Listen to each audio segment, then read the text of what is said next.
Hello, Schüler, and welcome to another episode of our Talking Hospitality by the Schulering HUB. I'm your host, Mauricio Schüler, and today I have again Simone Puorto, who I spoke last year. It's been a year since our last chat, and it seems like a lifetime when it comes to technology. So, Simone, welcome to the show.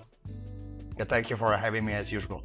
In one liner, if you can explain who you are and what you do, please. Yeah, so basically, I try to be the connector between old technologies and new technology in the travel and hospitality space. That's, I think, the best way to put it. Even though I'm getting old. So one guy the other day called me with a name that I really loved. And it was, said, you know, Simone, you're a crypto boomer. I said, yeah, that makes a lot of sense.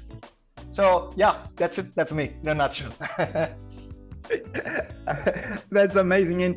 And I've seen you like some similarities with the aliens that we just in the bodies now in Mexico. You're not related, are you?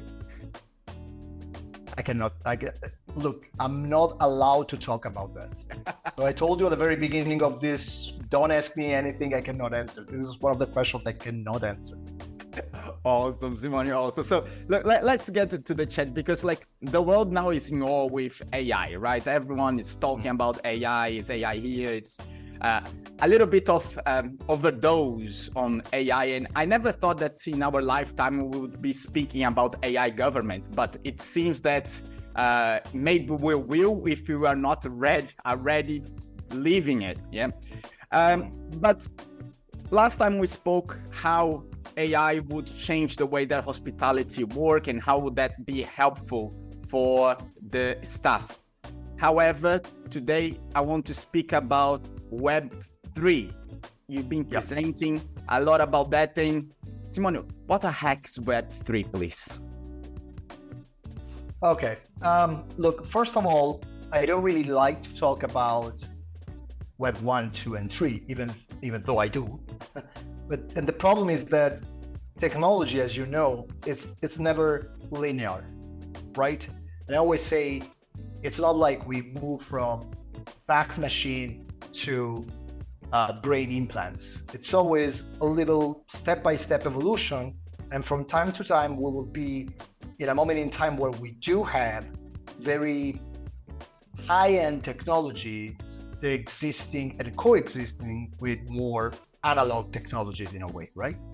And I think this is an oversimplification when we talk about that, because especially with AI, you see a lot of that. Like it's AI versus HI, where HI stands for human intelligence, right? But that's never the case. It's always something that kind of goes hand in hand. So I think the premise was needed to explain what I'm going to tell you later. So Web3 is pretty much the logical evolution of the web. So it's just a direction that the web is taking. And the main idea behind Web3 is decentralization. And this can be decentralization of content, it can be decentralization of value, it can be decentralization of revenue, decentralization of power, and so forth. But again, if you don't want to go with the 1, 2, 3 definition, I would say that when we talk about Web3, we're talking about a decentralized web. And maybe we can dig a little deeper after that. But to me, it can make more sense because Web3 is just a name, but decentralized pretty much explain what we're trying to do here with the web. Why did the Web3 developer break up with his girlfriend? He had too many trust issues with centralization. Yeah, exactly that. I can try to apply the same concept to my marriage. I don't know where it's if it's going to be a good thing, but yes, you're right. That's totally.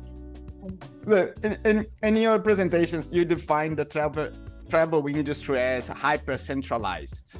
Yeah. And why is that? And what are the risks that we have when it comes to being hyper-centralized? And maybe then we can talk a little bit about what is centralized and decentralized. So about the whys, I think the main issue is and then it's nobody's fault really. It's a question of a disconnection between our industry and the tech industry. And now you may think that hospitality and travel are kind of disconnected from tech because hospitality and travel are very human-centric industries, right? So if you think about in a binary way, that's not the best way to think.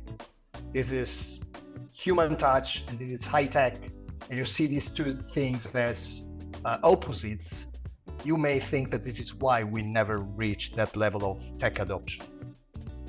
I don't think that's the problem, to be honest. And the first part of my career was operationally in hotels. So I started as a receptionist when I was 18, ended up being a general manager when I was 28. So I spent 10 years doing pretty much anything in the hotel space. And the hospitality industry is a very operational industry. So the problem is that you got too much stuff to do during the day to focus on technology and where technology is going. And again, Mauricio, we had this conversation last year. It looks like we had this conversation 10 years ago now, right? And we do this every day. We talk about technology, we write about technology, we look at what is going on with our job is really, we're paid for directions. And what we do is basically try to understand where the market is going, right? Now imagine that you need to do that while you got problems with guests, employees, you need to check the quality of the mattress, the quality of the pillow, the food. It's impossible. So I think that this connection, it's not because we are a very human-centric industry, but because we are so much operational. And this is why a lot of the great opportunity that the web brought were completely missed because we didn't have the time to focus and to understand what was going on. So the first one was the e-commerce evolution or revolution, whatever you want to say. And that, of course, it's something that we didn't fully understand at first in late 90s, early 2000. And I remember, like, for a lot of hotels, they didn't understand the reason why they needed a website. And for us now, it's nonsensical, but this was the feeling. You remember that, right? Yes. And that was the same with online distribution. I literally remember when I was a general manager, Booking.com was sending salespeople around to sign contract. I remember having a face-to-face conversation with somebody at Booking.com that, again, today it makes no sense at all. And he was trying to convince me to sign with Booking.com, right? So we didn't see that coming. And I think the second wave was the social media part.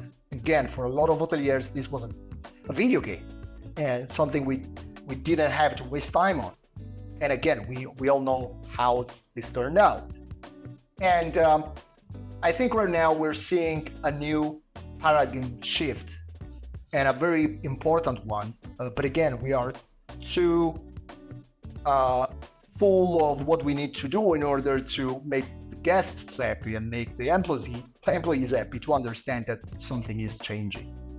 And so this is about the whys. So I would say that this is why we're missed opportunity in the past, and this is why we probably are missing this opportunity again. When you say and trying to research a little bit about the web 1, 2, 3, or I know linear but not linear, and I see that web 1 being that very analogical, the beginning of the internet, and we are basically in web 2 where there's more interaction with the user. And I kind of see the hotel industry still making that transition from web 1 to web 2. How can we start that conversation in a way that the hotelier would understand the importance of web 3? But that's, again, I think it kind of proves my theory, that is, you will never have only web 3 or only web 2 or only web 1. These different stages, they coexist. So it makes total sense for me that for some business, they will deal with web 3, web 2, and to a certain extent, web 1. And these things are not one against the other. So to me, what we need to understand is that there is a change, and the change is all about the centralization versus centralization of power. And especially in our industry, and again, you said something at the very beginning that I think is pretty important. You said the travel industry is hyper-centralized. If you look at the number, it's scary. There is a study published by The Edge saying that over 65% of room distribution, is in the hands of just 3 players. Now, if you go to the reviews, it's even worse. If you go to meta search, advertisement to return on investment, 99% of the transactions are in the hands of 3 meta search engines. So this is what I call the definition of centralization. It's almost that you open, right? And you understand that this is a very risky position to be in, because imagine that, and I can give you that with a practical example. I used to consult for a hotel group in New York called the Library Collection. Beautiful properties. And at some point they had number 1, 2, 3, and 4 on TripAdvisor New York were Library Collection properties, right? So they did an amazing job in guest experience, like they were crazy about that. And the marketing manager at the time, she became a friend over the years, and she told me always the same thing. Said, look, we don't spend $1 in marketing. The only marketing we need is TripAdvisor. Now imagine that for whatever reason, TripAdvisor decides that the library hotel collection should not be listed on TripAdvisor. Or for whatever reason, they take a strike, or even more simply, users move away from the platform. So users that used to use TripAdvisor for guidance now go to Expedia or Booking.com or whatever, right? So you basically lose that influence. That's a problem of centralization. Your influence is centralized in TripAdvisor. Now, the main idea of Web3 is that influence, and you can change the word influence with whatever else, because this applies pretty much to everything. Your influence is not managed and centralized, so it's not managed by TripAdvisor, it's managed by you. Meaning that all the reviews that you received are not on TripAdvisor servers, they are in your personal wallet. And this is a crypto wallet or a Web3 wallet, call it what you like. So what you can do is, if you see that TripAdvisor is not working, but you got these amazing reviews, this amazing reputation, you can take all your reviews and just move them to another social network. That's the definition of what we call DSOC, decentralized social networks. Okay? And you see like quite a lot of those becoming mainstream now. Think of Mastodon, for example, or Minds. And this is exactly the main reason, This is yours. This is your reputation. It's not TripAdvisor reputation. But TripAdvisor will not be there forever. We need to make sure that you can move what is yours from one platform to the other. And that's, if you want like an academic definition of Web3, that's it. Web 1, you only read. You remember Web 1, the only thing you could do with website, you could read website. And if you were like a super nerd geek, you could create pages. Web 2, you can read, but you can write. The majority of the content we interact with each day are created by users, social media, review sites, and so forth. But you do not own, so it's not yours. It's still owned by the platform. And the same evolution can be seen in Web3. In Web3, you can read, you can create, so you can write, but you own the content. And you do with the content whatever you want to do with the content. So if you want to move them somewhere else, you can totally do that. This is liberating us from everything that is over-centralized. And again, this can be applied pretty much to everything, from government to small businesses, to big businesses, to influence, travel, whatever. So that's it. In a nutshell, really what Web3 is all about is being able to read, to write, and to own the content. That's quite amazing, because now I'm just trying to get the understanding of, last time I read your material, and some new Web3 websites and platforms that are bringing like some verticals to the travel industry, like for example, booking platforms or exchanging hotel bookings between customer to customer, new loyalty programs. And so if we can put in a practical term, and if you can name some of these companies that hoteliers should be starting to pay attention to, like how can hotels profit right now from understanding that evolution? Oh, that's a very good question. So first of all, you can, the easy answer to that is that you can talk to a whole new generation of travelers that are used to Web3 logics. And think about like people that made a fortune or made some money out of the crypto world, right? Mm-hmm. And for these users, for example, it's great to be able to interact with companies that are crypto friendly or Web3 friendly, right? So only by doing that, you will be more appealing to a certain use base that now has this huge buying power, right? To the level that at some point I think we should even sit down and rethink about what we consider luxury.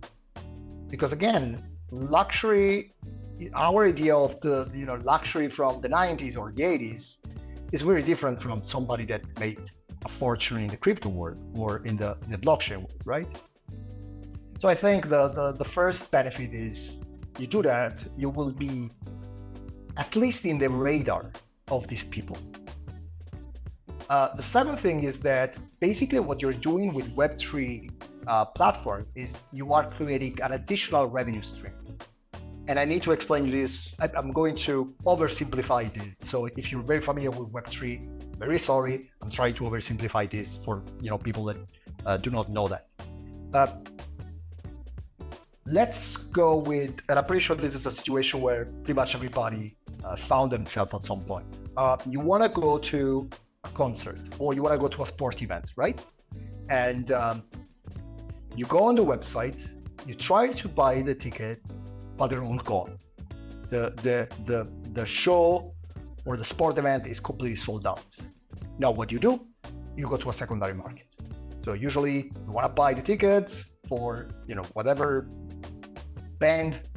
You cannot find the ticket, then you go to Ticketmaster, for example. You buy the ticket on the secondary market. Usually you buy the ticket at a very different price from the original price. So let's say the original price was, 100 euros. Now somebody is reselling you that ticket for 300 euros. And if you really want to go, you will buy that ticket. Now what happens though is that the artist or the sport team will make zero revenue out of that transaction. The only person making money is the person that is reselling this ticket. Because again, it's centralized. I buy the ticket, I resell the ticket on a centralized platform. Now what we can do is I can buy a ticket, resell the ticket for a higher price, but make sure that this ticket is on the blockchain. So it's immutable. And on top of that, what I can do is I can add a rule. We call it smart contracts, even though I don't think it's the best name. But anyway, we can say, look, every time this ticket goes from Mauricio to Simone, for example, the artist or the sport team will get 10% out of this secondary transaction. Now, imagine this and apply it to rooms. Now you book a room, you cannot go. Now you have two options. You just need to call the hotel and get a refund. If it's not refundable, it's usually a painful process. Or that reservation is pretty much lost. Now imagine that you can resell that room and you can resell it for a profit. And you can make the profit because you're reselling the room. And the hotel is making a profit out of the secondary transaction, out of the secondary market. So it's like a revenue stream that is completely decentralized because the hotel will always make money. The third party will always make money. And it's completely disconnected from any central point of control. Even better, imagine that right now, I got some of my clients live and operate in very Booking.com centric destination, right? With some having up to 70% of revenue coming from Booking.com. Now imagine that tomorrow Booking.com decides that instead of charging you 18% commission, they charge you 35% commission.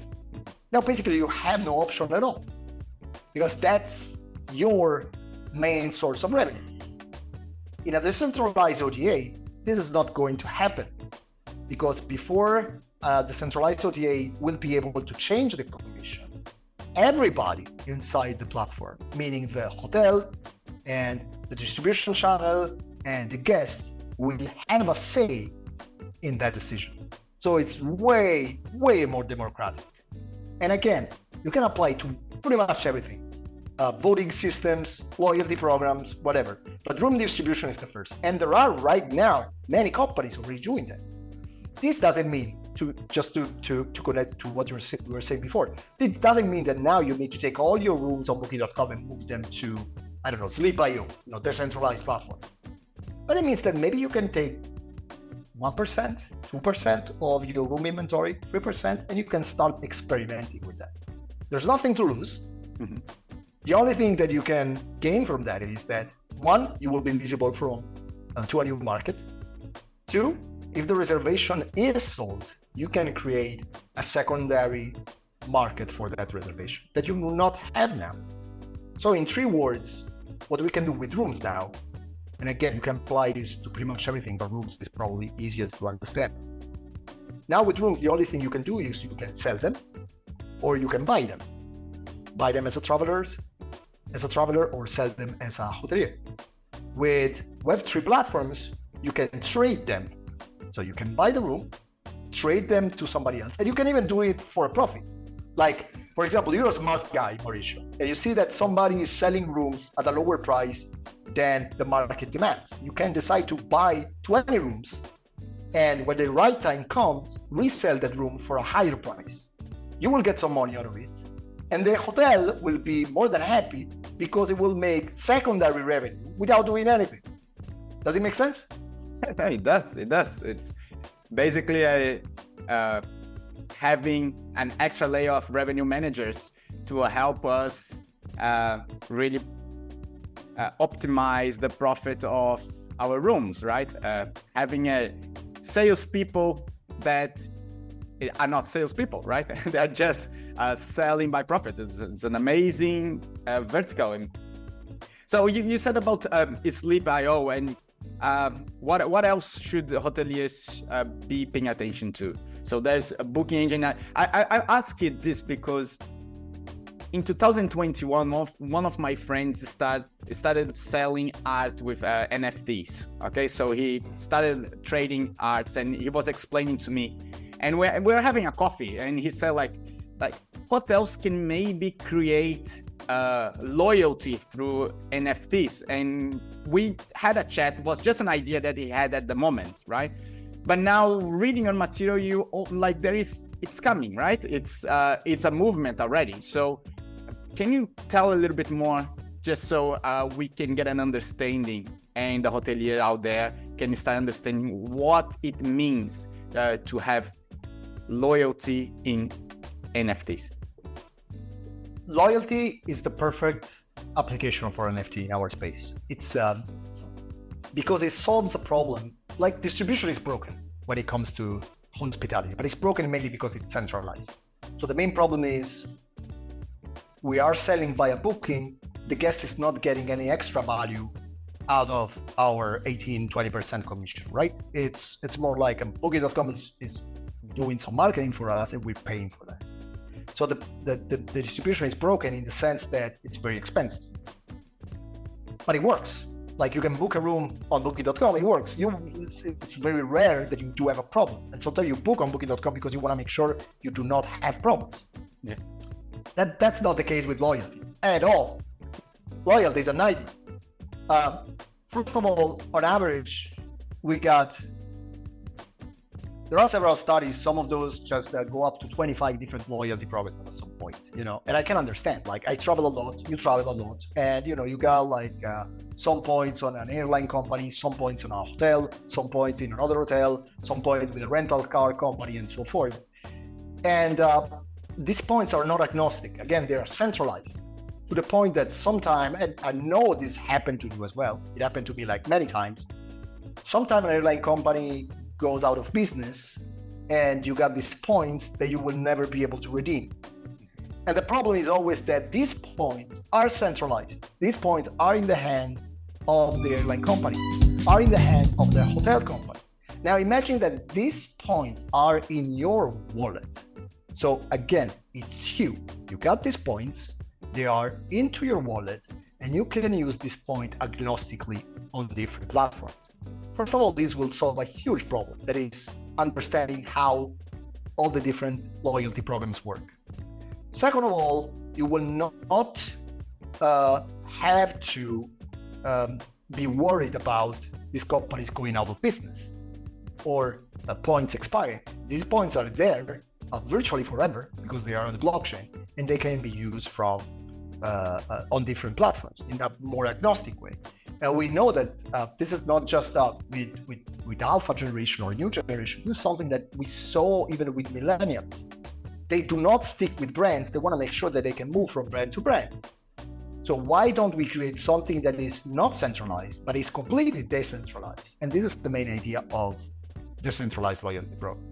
Now, when we talk about NFT, and again, your friend was totally right. And usually that is the case. Like, people not from the industry come up with great ideas. And that is because we just, after a while, if we only talk with people in our industry, we just get to a point that everybody thinks the same. There's an amazing book by Schulering called The Wisdom of Crowds. It's all about that. Just get the smartest people in the travel space in one room. At the end, they will all think in the same way. And you get somebody from another industry and it will come up with an amazing idea. That's your friend, basically. So with NFT, a lot of people, when we talk about NFT, they think about art. And it makes sense because it's solving a problem in art. And the problem is, let's say, Mauricio, you start, painting, but now you're not a professional artist. So maybe you can sell a few of these paintings for, $1,000. But now you become this huge artist, and the same painting is worth $10 million. Now, if I bought from you at $1,000 and I resell it $10 million, you make no money at all out of this transaction. All the money is mine. If that is an NFT, it doesn't work like that. Because when you create the NFT, you can say, look, maybe I will be famous in the future, and if I'm going to be famous, I want money for that. So I put a rule that every time somebody buys this painting in the future, I get 10% off. That's exactly the same concept that we can use with pretty much everything when we need to add a value. That is why with loyalty point, it makes total sense. That's amazing. That's amazing. And thinking just to the future now, and in practical terms again, because we try to think, and there's so much coming, so much information that the hotelier, like every time I try to speak about anything to hotelier, they are still trying to get the application on their mobile phone, right? So in practical terms, what the hotelier should be looking at? What type of technology and what type of companies, more specifically, that they should look at and pay attention to? So first of all, I would not be worried too much about the technicalities. Like, we care about technology because we like technology or issue. That's the thing. So we want to understand, okay, maybe this blockchain layer is better than this other blockchain layer, but this is just us being nerds, okay? For the hotelier, the main question would be, will this solve a problem or not? And now this can solve a lot of problems. Again, it can solve the problem of distribution. It can solve the problem of even check-in in the future. Imagine that all your travel documents, passports, or your preferences or like, for example, I'm a vegetarian, for example. So like, if you know that about me, maybe you will create a food menu different for when I get them, right? All this information now are sparse, are pretty much everywhere. Some are in the PMS, some are in the food PMS, restaurant PMS, and so forth. Now imagine I have all this information in my wallet, so that this will always be the single point of truth. If you want to know more about the customer, you go there, you know everything you need to know about the customer, okay? So it's more, what problems is this technology solving for me? So the technology is always the same. It's always blockchain. At the basics of it all, we're always talking about blockchain. And what blockchain can do is basically you can move the information from A to B in a decentralized and immutable way, right? Companies that we need to look for. Again, there are several companies that are already out there doing amazing stuff. Distribution, you start having quite a lot of those. So Sleep.io, it's what I really like. Even though I need to be completely transparent, I'm in the advisory board, but because I really love the project. And they're launching the final version next week. So I think from the time you will put this online, this will be online. Book B UK, they're doing some amazing stuff in distribution. And even there, you can just get in touch, list some of your rooms, and start selling them. And you see how it goes. You know, it's just, imagine that for you, it's just adding another OTA. Yeah. It's not. You don't need to understand what happens in the smart contracts, the blockchain. You don't care about that. It is solving a problem. Yeah. What is the problem? I want to talk to people that usually don't book on Web2 applications. Fine. You know. Other companies doing interesting things. I would say that Camino is another one. Camino is a blockchain designed only for travel application. So first of all, it's completely certified. So basically, if you want to build something, like you got an amazing idea for a travel app, you can go there and build on top of Camino. Okay. So I will take a look at everything that is built on Camino. And one is chain for travel. Chain for number travel. They're doing something great. And if you go down the line, you can get to, I don't know, there's Passive Vault, for example. They're doing something very interesting with ID decentralization management. That's basically what I was telling you. And so you got this wallet, and inside the wallet, there are all the information. There is a trend. They're doing something super interesting with reviews. And this is another problem that we're solving with blockchain. Now, let's say today, if you leave a review on TripAdvisor or on Google Review, nobody's checking if that review is real or not. Nobody's checking if you actually slept at this property or not. To the point that, and it happened to me many times, you get like, for example, I always tell this story. A client of mine received this review saying, the hotel is great, but the mattress is so-and-so, so I didn't sleep very well. That's fine. So average review. The problem was that the hotel was closed. It didn't open yet. This was 2 months before the opening. So I got in touch with Google and said, look, I really don't care about that. It's an average review, but I'm pretty sure this guy made a mistake. The hotel is closed. You cannot go there. There's not even a mattress. And I said, look, we don't really care about the veridicity of the review. We don't care if it's true or not. You know, we don't check for that. We just put it online. Unless if it's offensive, maybe we can remove it, but we don't check for truth. Now, if you do that on a blockchain, it will be very different. Let's say that you can leave a review only after I certify that you slept in my hotel. And I can do that by giving you an NFT. So you come to me, you sleep at my place, I give you an NFT. This NFT will give you the possibility to do different things. One would be leave a review, and I know that this review is genuine because I can track you down and see that it's connected to that NFT. And I can use this NFT to get in touch with you in the future. So I can use it as Web3 marketing. And the cool thing about it is, when I give you an NFT, the only thing I need from you is your wallet address. And the wallet address is semi-anonymous. It's just a random list of numbers. So another problem that we're solving is that this is totally privacy compliant. You don't have to care about GDPR. Can I get in touch with this guy or not? If you're in Europe, this is a big problem right now. But even if you're in California, very similar.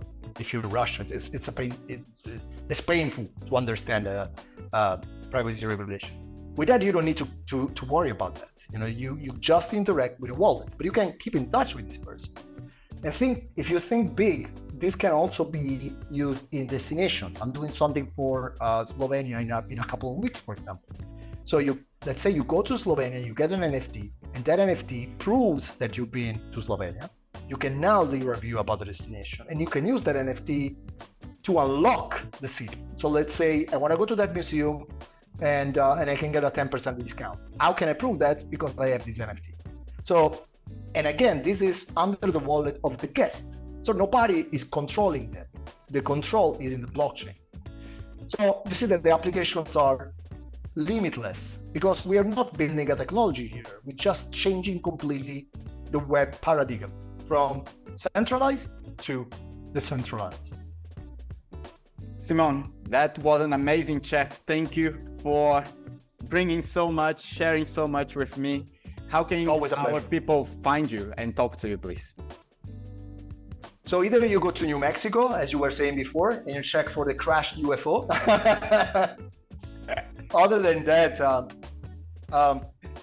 look, just Google my name. I'm pretty much anywhere from Boomer social networks. So you can find me on Facebook as well with my father. Or you can find me even on more like on Mastodon, so decentralized minds, or Reddit, Discord. So it's pretty easy to get in touch with me. So just on top of that, there's only one Simone Puorto there. So I don't have any anonymous. So you just type the name and you will find. Thank you very much. From the bottom of my heart, I really enjoy talking to you. I really enjoy having that verticals and trying to understand a little bit more of the industry. And I just want to thank you very much. Whenever you want, always a pleasure. Schulering, thank you very much. Bye. Ciao, Mauricio. Ciao, ciao.